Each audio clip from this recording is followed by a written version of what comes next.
അസ്സലാമു അലൈക്കും വറഹ്മത്തുള്ളാഹി. പരിശുദ്ധമാക്കപ്പെട്ടിട്ടുള്ള പുണ്യ റബീഉ നമ്മളിലേക്ക് എത്തിക്കഴിഞ്ഞിരിക്കുന്നു. ഇന്നത്തെ മഗ്‌രിബോട് കൂടി റബീഉൽ അവ്വൽ മൂന്നാമത്തതിലേക്ക് ഇന്ന് നമ്മൾ പ്രവേശിക്കാൻ പോവുകയാണ്. ഇന്ന് ഞാൻ നിങ്ങളുമായിട്ട് പങ്കുവെക്കാൻ പോകുന്നത് സമ്പത്ത് എന്ന് പറയുന്നത് നമുക്കൊക്കെ വളരെയേറെ പ്രാധാന്യം അർഹിക്കുന്ന ഒന്നാണ്. സമ്പത്തില്ലാതെ ഇന്നത്തെ കാലത്തെ ഈ ഒരു ലോകത്ത് ജീവിക്കാൻ തന്നെ വളരെ പ്രയാസകരമായിട്ടുള്ള ഒന്നാണ്. എന്തിനും ഏതിനും പണം ആവശ്യമായി വരുന്ന ഒരു കാലഘട്ടമാണ്. എന്നാൽ അള്ളാഹുവിൻ്റെ പ്രിയപ്പെട്ട ഒരു നാമമുണ്ട്. ഈ ഒരു നാമത്തിനെ വെറും 10 വട്ടം ചൊല്ലിക്കൊണ്ട് നിനക്ക് വലിയ സമ്പന്നനാകാൻ സാധിക്കുന്നതാണ്. കാര്യം വളരെ ലളിതമായിട്ട് ഞാൻ നിങ്ങൾക്ക് പറഞ്ഞു തരാം. സമ്പത്തിൻ്റെ പിറകെ നമ്മൾ ഓടിപ്പോകാതെ സമ്പത്ത് നമ്മളെ പിറകെ ഓടി വരുന്നതിനുള്ള വഴിയാണ് നമ്മൾ കണ്ടെത്തേണ്ടത്.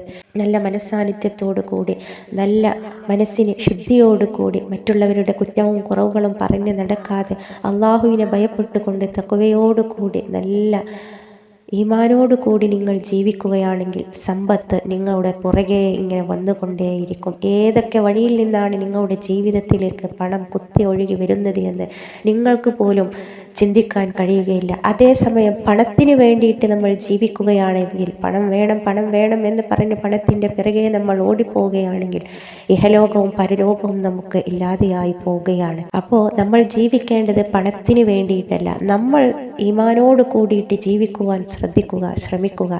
ആ ഒരു സമയം നമ്മളെ തേടി പണം നമ്മുടെ പിറകെ വരികയും ചെയ്യുന്നതാണ്. അപ്പോൾ നമ്മൾ ചെയ്യേണ്ടത് സിമ്പിളായിക്കൊണ്ട് ഞാൻ നിങ്ങൾക്ക് പറഞ്ഞു തരാം. 2 റക്അത്ത് ദുഹാ നിസ്കരിക്കുക. ദുഹാ 2 റക്അത്ത് സുന്നത്ത് നിസ്കരിച്ചതിന് ശേഷം അതേ ഇരിപ്പിൽ ഇരുന്നു കൊണ്ട് അസ്മാഉൽ ഹുസ്നയിലുള്ള യാ ബാസിത്തു യാ അല്ലാഹ്, യാ ബാസിത്തു യാ അല്ലാഹ് എന്നത് 10 വട്ടം ചൊല്ലുക. കൈകൾ മേൽപോട്ട് ഉയർത്തിക്കൊണ്ട് ഖിബിലയിലേക്ക് തിരിഞ്ഞിരുന്നു കൊണ്ട് യാ ബാസിത്തു യാ അല്ലാഹ് എന്നത് 10 വട്ടം ചൊല്ലി ആ 2 കൈകൾ കൊണ്ടും നിങ്ങളുടെ ശരീരമാസകലം നിങ്ങൾ തടവുക. ഇങ്ങനെ നിങ്ങൾ പതിവായി ചെയ്യുകയാണെങ്കിൽ നിങ്ങൾ ഒരു കാര്യം ശ്രദ്ധിച്ചോ, നിങ്ങളുടെ ജീവിതത്തിൽ നിങ്ങൾക്ക് സമ്പന്നനായി മാറാൻ സാധിക്കുന്നതാണ്. വിശാലതയാക്കുന്നവനായ അള്ളാഹു എന്ന അർത്ഥം വരുന്ന യാ ബാസിത്തു യാ അല്ലാഹ് എന്നത് അള്ളാഹുവിൻ്റെ വിശാലത നിങ്ങൾക്ക് കാണിച്ചു തരികയും ചെയ്യുന്നതാണ്.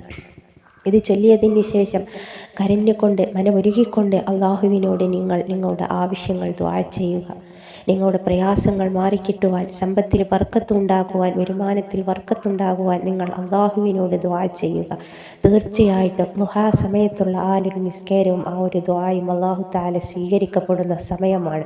അതുകൊണ്ട് ആ ഒരു സമയത്തെ മുൻനിർത്തിക്കൊണ്ട് നിങ്ങൾ ഇത് ചെയ്യുക. അറിയാത്തവർക്ക് കൂടി ഇതൊന്ന് പറഞ്ഞു കൊടുക്കുക. അസ്സലാമു അലൈക്കും വറഹ്മത്തുള്ളാഹി.